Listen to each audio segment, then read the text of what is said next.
Bom dia pessoal, mais um dia para nós vivermos a palavra do Senhor, ouvindo ela, meditando, fazendo a nossa reflexão. Lembrando que estamos seguindo o cronograma do Padre Mário Sartori, lendo a Bíblia e o Catecismo da Igreja Católica em um ano. Estamos no nosso 8º dia. No 8º dia nós vamos ler os capítulos de Gênesis 10 e 11. Vamos lá? Posteridade de Noé. Eis a posteridade dos filhos de Noé, Sem, Cã e Jafé. Estes tiveram filhos depois do dilúvio, filhos de Jafé: Gomer, Magobe, Madai, Javã, Tubal, Mozoque e Tiras. Filhos de Gomer: Askenez, Rifate e Togorma. Filhos de Javã: Elis e Tarsis, Setim e Rodamim. Destes saíram os povos dispersos nas ilhas das nações, em seus diversos países, cada um segundo sua língua e segundo suas famílias e suas nações. Filhos de Cã: Cush, Mesraim, Fute e Canaã. Filhos de Cush: Sabá, Évila, Sabá, Regma e Sabataca. Filhos de Regma: Sabá e Dadã. Cush gerou Nemrod, que foi o primeiro homem poderoso da terra. Ele foi um grande caçador diante do Senhor, donde a expressão, como Nimrod, grande caçador diante do Eterno. Ele estabeleceu o seu reino primeiramente em Babilônia, Araque, Acade e Calane, na terra de Senar. Daí foi para Assur e construiu Nínive, Reobote, Ir, Cale e Recém, a grande cidade entre Nínive e Cale. Mesraim gerou os Yudim, os Anamim, os Labim, os Neftuim, os Fetrusim, os Casluim e os Caftorim, donde saíram os filisteus. Canaã gerou Sidom, seu primogênito, e Rete, assim como os Jubuseus, os Amorreus e os Gergeseus, os Eveus e Araceus, os Sineus, os Aradeus, os Samareus e os Amateus.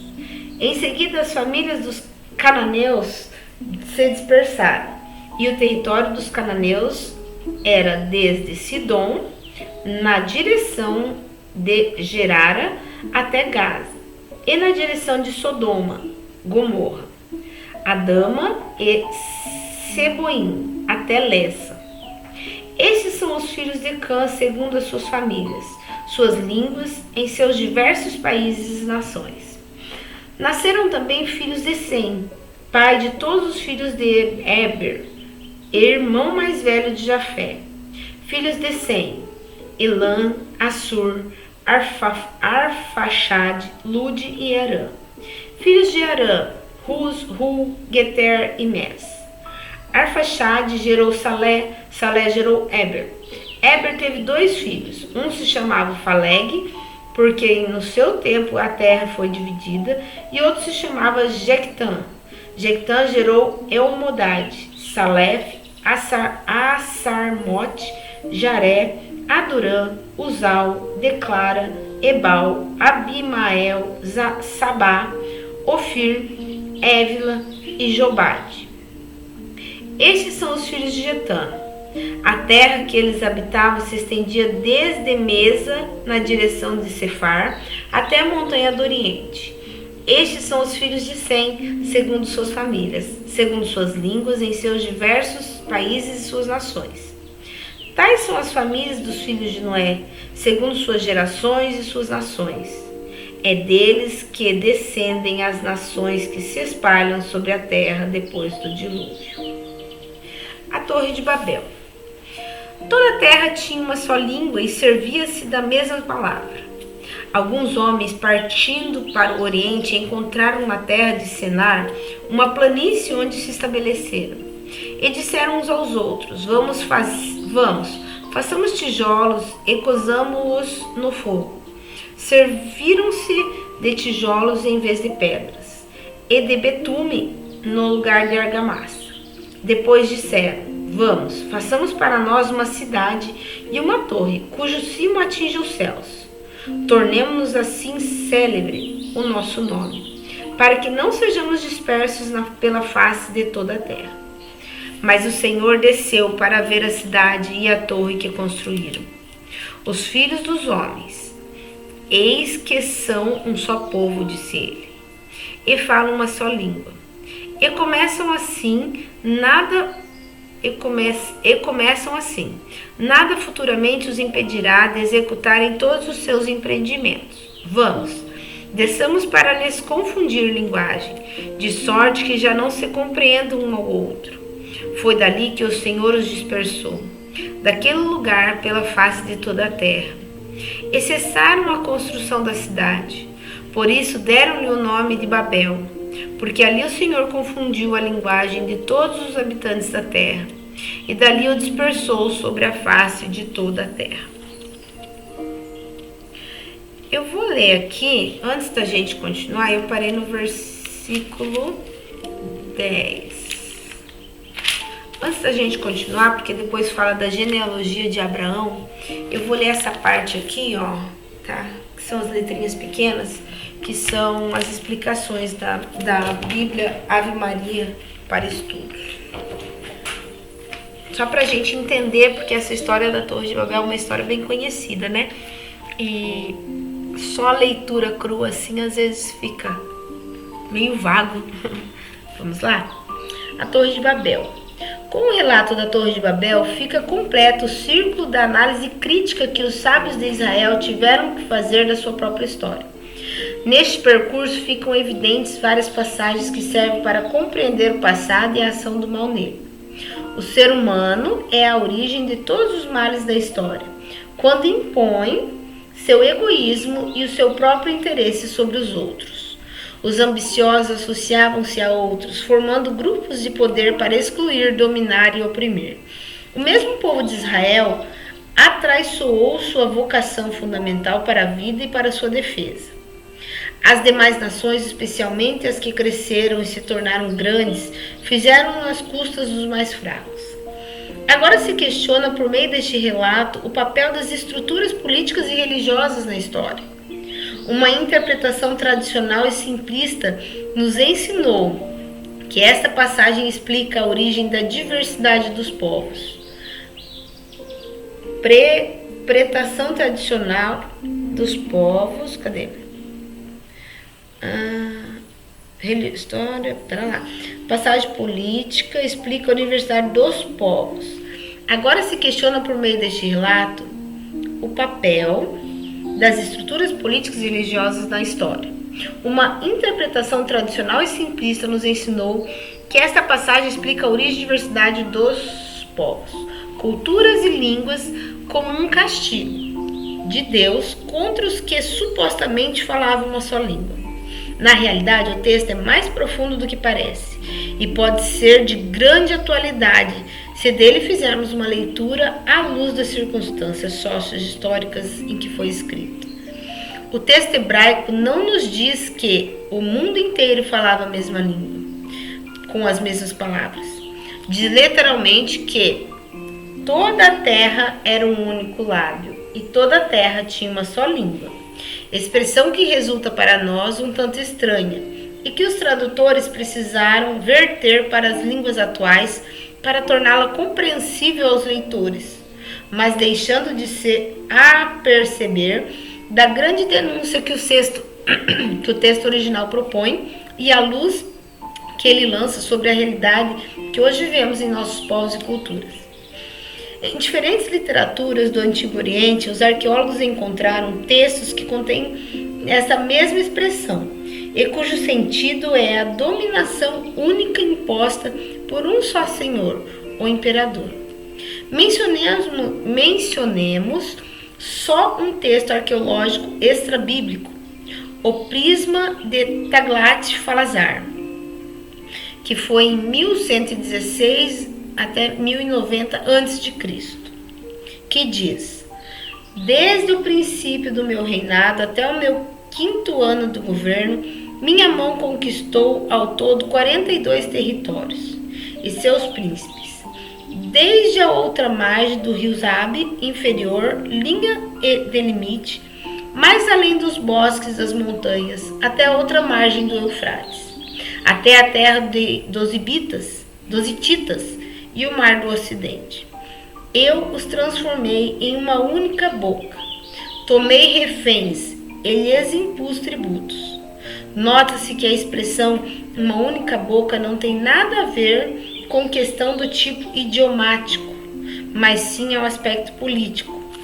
Trata-se da imposição pela força de um mesmo sistema econômico tributário. Assim, pois, o texto que estudamos faz referência à realidade que o mundo inteiro vivia, submetida a uma única boca, isto é, a um único amo e senhor, cuja linguagem era da conquista e da dominação. Todo o povo derrotado era submetido à vontade do tirano, suas jovens violadas e reduzidas à escravidão, seus jovens assassinados ou escravizados, suas instituições destruídas, seus líderes desterrados ou mortos, suas terras saqueadas, seus tesouros roubados, a população sobrevivente obrigada a pagar tributo anual ao conquistador. Sob essa perspectiva, esse texto não revela tanto um castigo de Deus, e sim sua oposição às práticas imperialistas.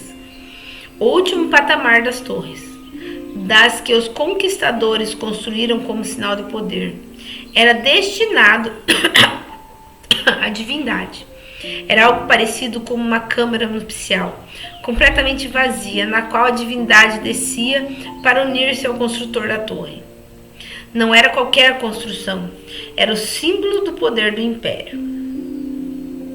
Anualmente, por meio de uma liturgia especial, fazia-se com que o povo acreditasse que a divindade descia à cúspide para se unir à estrutura dominante e assim abençoá-la. Os povos submetidos pensavam, portanto, que a divindade estava do lado do opressor.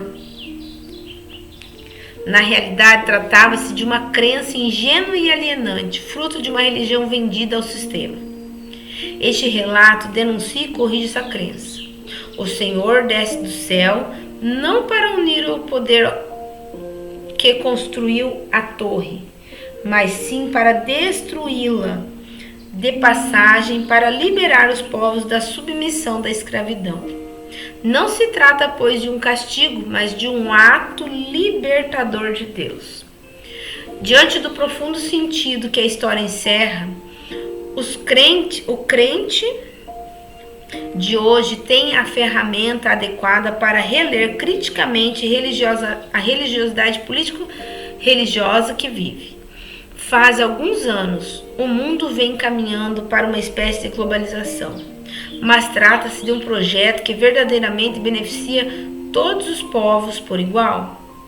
Que papel nesse processo desempenham as estruturas econômicas, políticas e religiosas e a serviço de quem? Dos mais fracos? O projeto de globalização respeita a identidade cultural, política, econômica, religiosa e nacional de cada povo? O papel da religião é decisivo, tanto no processo de conscientização quanto de alienação do povo. Deveríamos utilizar esta passagem para avaliar a globalização atual e não ter de lamentá-la mais tarde.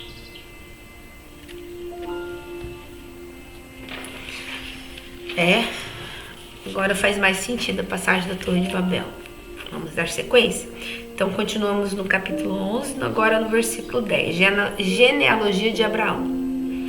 Eis a descendência de Sem, com a idade de 100 anos, gerou Arfaxade, 2 anos depois do dilúvio. Depois do nascimento de Arfaxade, Sem viveu ainda 500 anos e gerou filhos e filhas. Arfaxade, com a idade de 35 anos, gerou Salé. Após o nascimento de Salé, Arfaxade viveu ainda 400 anos e gerou filhos e filhas. Salé, com a idade de 30 anos, gerou Eber. Após o nascimento de Eber, Salé viveu ainda 400 anos e gerou filhos e filhas. Eber, com a idade de 34 anos, gerou Faleg. Após o nascimento de Faleg, Eber viveu ainda 400 anos e gerou filhos e filhas. Faleg, com a idade de 30 anos, gerou Reu. Após o nascimento de Reu, Faleg viveu ainda 209 anos e gerou filhos e filhas. Reu, com a idade de 32 anos, gerou Sarug. Após o nascimento de Sarug, Reu viveu ainda 207 anos e gerou filhos e filhas. Sarug, com a idade de 30 anos, gerou Nacor. Após o nascimento de Nacor, Sarug viveu ainda 200 anos e gerou filhos e filhas. Nacor, com a idade de 29 anos, gerou Taré. Após o nascimento de Taré, Nacor viveu ainda 119 anos e gerou filhos e filhas. Taré, com a idade de 70 anos, gerou Abraão, Nacor e Harã. Eis a descendência de Taré. Taré gerou Abraão, Nacor e Harã. Harã gerou Ló. Harã morreu em presença de Taré, seu pai, em Ur da Caldeia, sua terra natal. Abraão e Nacor casaram-se. A mulher de Abraão chamava-se Sarai, e a de Nacor, Melca, filha de Harã, pai de Melca e de Jesca. Sarai era estéril e não tinha filhos. Taré tomou seu filho Abraão, seu neto Ló, filho de Harã, e Sarai, sua nora, mulher de Abraão, seu filho, e partiu com eles de Ur da Caldeia, indo para a terra de Canaã. Chegados a Harã, estabeleceram ali. Todo o tempo de vida de Taré foi de 205 anos, e morreu com Harã. Então, ficamos aqui agora. Agora nós vamos ler Salmo 8. Vamos lá? Salmo 8. A glória do Criador nos esplendores da criação. Ao mestre de canto com a gitiena, Salmo de Davi. Ó Senhor nosso Deus, como é glorioso o vosso nome em toda a terra. Vossa majestade se estende triunfante por cima de todos os céus. Da boca das crianças e dos pequenos sai um louvor que confunde vossos adversários e reduz o silêncio vossos inimigos. Quando contemplo o firmamento, obra de vossos dedos, a lua e a estrela que lá fixaste. Que é o homem, digo-me então, para pensardes nele? Que são os filhos de Adão, para que vos ocupeis dele? Entretanto, vós o fizestes quase igual aos anjos. De glória e honra o coroastes. Deste-lhes poder sobre as obras de vossas mãos. Vós lhes submetestes todo o universo. Rebanhos e gados até os animais bravios. Pássaros do céu e peixes do mar. Tudo que se move nas águas do oceano. Ó Senhor nosso Deus, como é glorioso o vosso nome em toda a terra. Agora nós vamos pegar a passagem de Mateus, o capítulo 6, o versículo 1 ao 18. A gente fala assim, deixa eu fazer certinho, né? A gente já ia aprendendo. Como que a gente fala quando vai ler o Evangelho. Então, é proclamação do Evangelho de Jesus Cristo segundo Mateus. Fazer as boas obras em segredo. Guardai-vos de fazer vossas boas obras diante dos homens, para serdes vistos por eles. Do contrário, não tereis recompensa junto de vosso Pai que está no céu. Quando, pois, das esmola, não toques a trombeta diante de ti, como fazem os hipócritas nas sinagogas e nas ruas, para serem louvados pelos homens. Em verdade eu vos digo, já receberam sua recompensa. Quando deres esmolas, tua mão esquerda não saiba o que fez a direita. Assim, a tua esmola se fará em segredo, e teu Pai, que vê escondido, irá recompensar-te. Quando orardes, não façais como os hipócritas que gostam de orar de pé nas sinagogas e nas esquinas das ruas, para serem vistos pelos homens. Em verdade eu vos digo, já receberam sua recompensa. Quando orares, entra no teu quarto, fecha a porta e ora ao teu pai em segredo, e ao teu pai que vê no lugar oculto te recompensará. Nas vossas orações não multipliquei as palavras como fazem os pagãos, que julgam que serão ouvidos por força das palavras.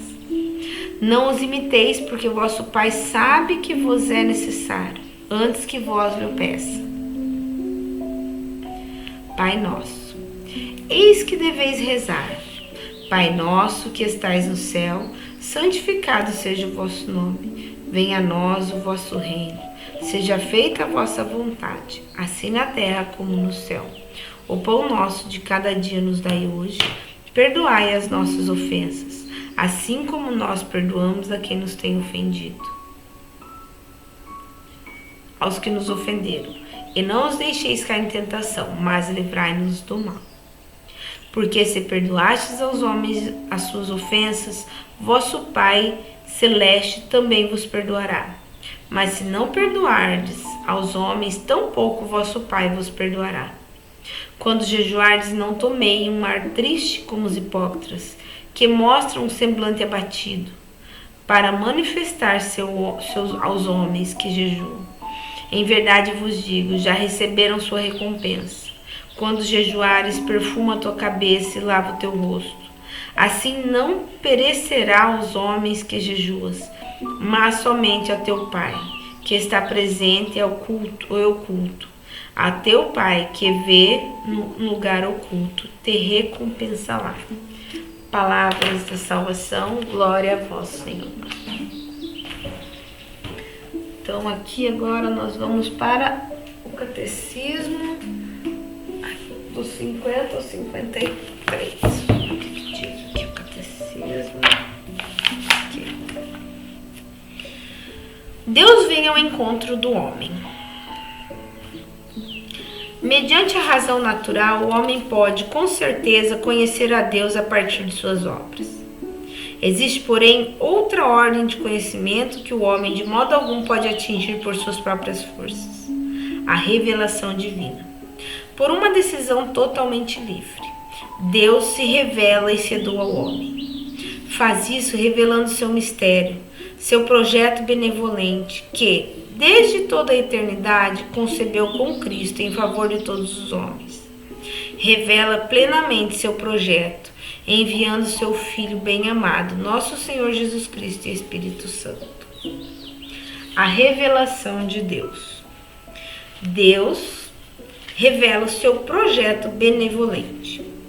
Aprove a Deus, em sua bondade e sabedoria, revelar-se a si mesmo e tornar conhecido o mistério de sua vontade, pelo qual os homens, por intermédio de Cristo, Verbo, feito carne no Espírito Santo, têm acesso ao Pai e se tornam participantes da natureza divina.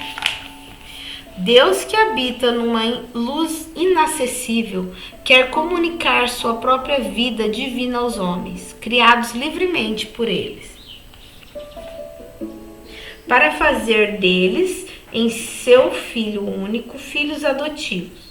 Ao revelar-se, Deus quer tornar os homens capazes de responder-lhes o que é de conhecê-lo e de amá-lo, bem mais do que seriam capazes por si mesmos. O projeto divino da revelação realiza-se ao mesmo tempo por ações e por palavras inteiramente ligadas entre si e que se iluminam mutuamente. Este projeto comporta uma pedagogia divina peculiar. Deus comunica-se gradualmente com o homem, o prepara por etapas para acolher a revelação sobrenatural, que faz de si mesmo e que culmina na pessoa e na missão do Verbo encarnado, Jesus Cristo. Santo Irineu de Lyon fala repetidas vezes desta pedagogia divina, sobre a imagem da família, da familiaridade mútua entre Deus e o homem. O Verbo de Deus habitou no homem e se fez filho do homem para acostumar o homem a aprender a Deus e acostumar Deus a habitar no homem, segundo o consentimento do Pai. Então ficamos aqui com mais um dia de oração, de meditação e reflexão. Deus seja louvado pela sua vida, pela vida de cada um da sua família, por mais esse dia abençoado. Paz e bem.